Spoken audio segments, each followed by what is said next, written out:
Hello दोस्तों, welcome to my YouTube channel. और कैसे हो दोस्तों? आशा करती हूँ कि आप सभी ठीक ठाक होंगे। तो हम भी यहाँ पर ठीक हैं। तो टाइम है ये 4 नवंबर का टाइम है और सुबह का टाइम है ये करीब 5 बज गए हैं। बस सब्जी को मैंने कट करी है सवेरे की। लगातार मेरी है ना सवेरे से आजकल सुबह से ही मैं अपनी वीडियो को स्टार्ट कर रही हूँ। आज उठी तो काफ़ी देर से थी, बस सब्जी वगैरह कट कर रही। और सब्जी में ना बस बच्चों के हिसाब से ही मैं जो भी वो बोलते हैं ना रात को ही डिसाइड हो जाता है कि सुबह क्या बनाना है।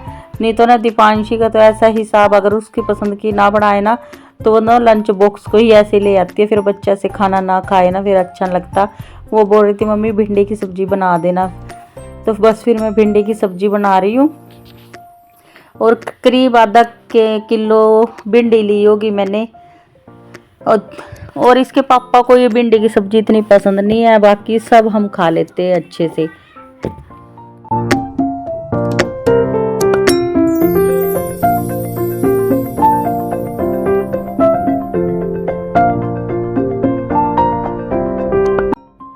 उनकी दीपांशी के पापा की पसंद हमारी पसंद से सबसे अलग है। और बाकी मेरी हाउस वाइफ होती है वो तो सबकी पसंद के साथ ही मतलब इतना नखरे नुखरे नहीं करते हैं। नखरे तो बस अपने मायके में ही होते हैं, ससुराल में कोई नखरा नुखरा नहीं है। जो बन रहा है बस उसी में खा पी लेते हैं। बच्चों के हिसाब से, हस्बैंड के हिसाब से और सास ससुर के हिसाब से, इनके हिसाब से ही खाना बनता है मेरे घर में। तो बस ये सारी सब्जी को मैंने काट लिया अच्छी तरह से धुल के पोंछ के। और टमाटर हरी मिर्चें इन्हीं के अंदर साथ में भूनूंगी, क्योंकि साथ में अच्छी तरह से भूनते हैं ना सब्जी को इस तरह से, तो भी काफ़ी प्याजों का क्रंचीपन सा होता है ना, बड़े टेस्टी लगती है सब्जी। और अगर प्याज को पहले ही भून देते और भिंडी को बाद में, तो ना प्याज ज़्यादा सॉफ्ट से इतना बढ़िया से नहीं लगते। सबका अपना अपना अलग अलग तरीका होता है सब्जी बनाने का। तो बस आ गई थी, नहा धो के आ गई मैं किचन में।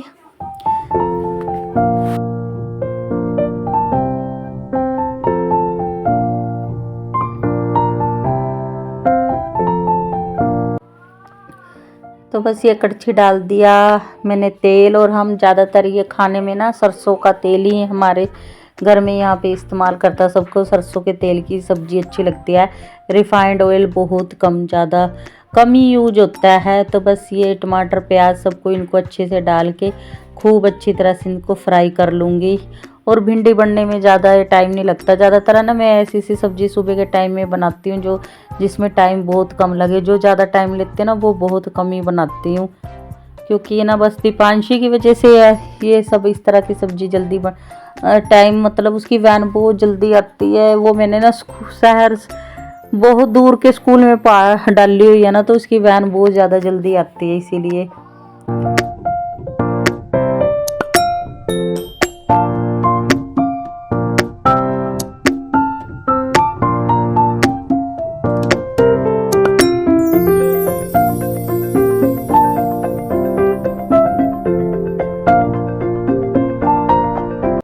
6:40 के करीब उसकी वैन आ जाती है, तो घर से वो निकल जाती है 6:30 बजे।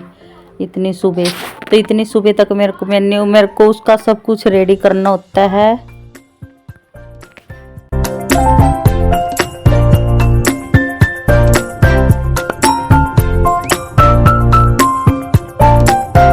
और सब्जी को ना तेज आंच में फ्राई कर रही हूँ। और इसके अंदर है ना मैंने ये कस्तूरी मेथी है वो डाल ली है ना, मैगी मसाले, उससे ना बहुत अच्छा खुशबू आ रहा है इस टाइम।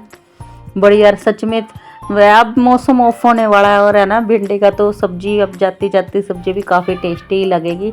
हाँ बस सब्जी मंडी में भी बहुत कम हो गई है भिंडी बांडी सी है आनी, क्योंकि अब इनका सीजन ऑफ होने लग गया। सर्दियों की अच्छी अच्छी सब्जी आने लग गई हैं, तो इसीलिए सीजन में ज़्यादा मतलब इतना जितनी बार बना सकूँ तो सोच लिया 1-2 बार में बनी जाएंगी।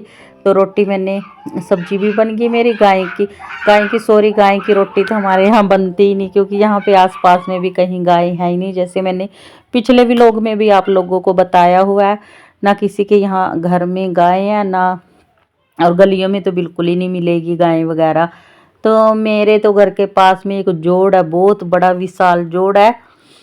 उसमें नीला नीला पानी और उसके अंदर खूब सारी मछलियाँ हैं। तो बस पहली रोटी और एक आटा पेड़े का, तो मैं सबसे पहले उन्हीं के लिए एक रोटी बना देती हूँ और पहला पेड़ा आटे का निकाल देती हूँ। और फिर इनको दीपांशी को भेजने के बाद फिर मैं उनको मछलियों को आटा भी दे के आती हूँ। तो मछलियों को भी कभी मैं आपके साथ अपनी अपनी मतलब वीडियो व्लॉग में कभी दिखाऊंगी मछलियाँ भी कितनी है।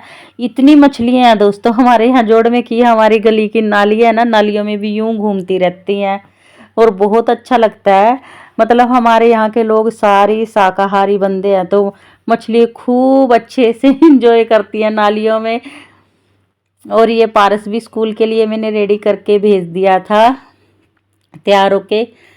और दोस्तों हाँ, मैं क्या बता रही थी कि मछलियाँ भी हमारे नालियों में खूब घूमती है, क्योंकि हमारे यहाँ के लोग सब शाकाहारी है, कोई भी मांस वगैरह नहीं खाता। अगर मांस खाने वाले हो कि यहाँ नालियों में मछलियाँ घूमती जोड़ में आसपास में, तो एक भी बेचारी ना जीवित रहती। तो ये हमारे गांव के लोगों की खासियत है कि कोई मछली वगैरह नहीं पकड़ता। कभी मौका मिला या टाइम लगा जैसे कैसे मैं अपनी ज़रूर दिखाऊंगी अपने गांव की नालियों तक में भी कैसी मछलियां रहती हैं। शायद कल की वीडियो में मैं आपको वो दिखा दूं, आपको अगर अच्छा लगेगा देखने में ये चीज़ कि कैसी मछलियां हमारे गांव की नालियों तक आई रहती हैं। और बच्चे मतलब खेलते हैं उनके साथ, ऐसे आटा वगैरह रोटियां वगैरह डाल देते हैं।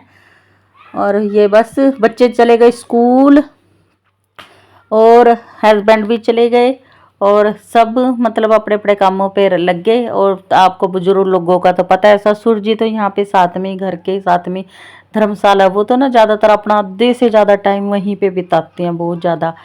और सासू माँ का भी आपको पता है, वो तो इधर बैठ उधर बैठ ये चलता है बस। और बस मैं बिना रुके बिना थके बिना लस्या करे अपने घर के काम को सारा निपटाती चल रही हूँ। सबको खाना पीना खिलाने के बाद फिर बर्तन वगैरह मांजे, फिर साफ़ सफाई लग रही करने। बेडशीट चेंज करनी थी, बेडशीट भी मैंने चेंज कर दी। और सारा धुलने वाले कपड़े थे वो मैं डाला ही मशीन में। तो कपड़ों का काम भी मेरा साथ के साथ चलता रहेगा।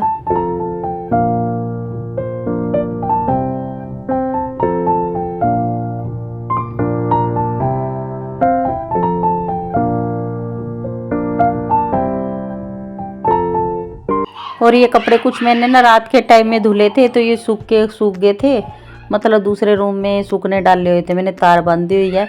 तो बस फिर इनको भी साथ के साथ समेट के इनको रख दूंगी, क्योंकि फिर जो काम छूट जाता है ना फिर ऐसे ही कोई ना कोई, क्योंकि हम हाउस वाइफ का तो कुछ ना कुछ काम निकलता ही रहता है। फिर मेरा तो यही हिसाब रहता है, जो काम जितना निपटे है ना उसको निपटाना ही सही रहता है, बिल्कुल भी पेंडिंग तो छोड़ा ही नहीं जाता मेरे से।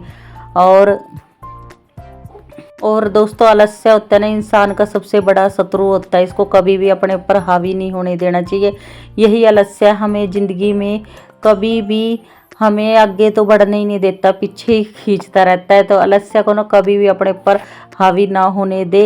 ये नहीं कि मुझे कभी आलस्य ना आ जाता है, पर मैं इसको अपने ऊपर हावी नहीं होने देती। क्या जैसे कि आज ये वीडियो तो कल की है, आज की मैं बात बता रही हूँ जिस टाइम मैंने ये रिकॉर्ड करी है, मतलब रिकॉर्ड कहूँ वॉइस ओवर दे रही है। आज 5 नवंबर के दिन बच्चों की तो छुट्टी है गुरु नानक जयंती की, बट फिर भी मैं सुबेरे बहुत जल्दी उठी और सारा मैंने काम वगैरह अपना जल्दी निपटाया। चाहती तो मैं भी अलग से कर सकती थी, भी आराम से उठ जाऊंगी, तब फिर मैंने ये नहीं सोचा, मगर कुछ नहीं फायदा, काम तो फिर भी मुझे ही करना, कौन सा कोई और करेगा। और फिर मेरा सारे दिन सुबह का काम लेट हो गया, तो सारे काम लेट से होता रहेगा। इससे तो ठीक अपना सुबह ही जल्दी उठ के नहा धो के मंदिर जाके और अपना जो काम है फटाफट से जो निपटाना है तो निपटा ही दो। मैं तो अपना अलार्म भर के सोती हूँ 5 बजे का सुबह का। जैसे ही अलार्म बजता है तुरंत अपना बिस्तर छोड़ देती हूँ। और 5 बजे चाहे छुट्टी हो बच्चों की चाहे ना हो, अब मैं तो 5 बजे ही सवेरे अपना बिस्तर त्यागना ही मुझे तो सही रहता है। और सुबह के टाइम में बहुत एनर्जी होती है।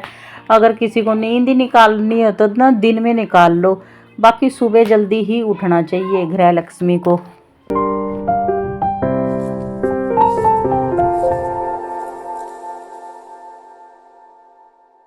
तो सारा मैंने साफ सफाई निपटा दी। अब मैं मिलूंगी नेक्स्ट व्लॉग में। बाय बाय दोस्तों।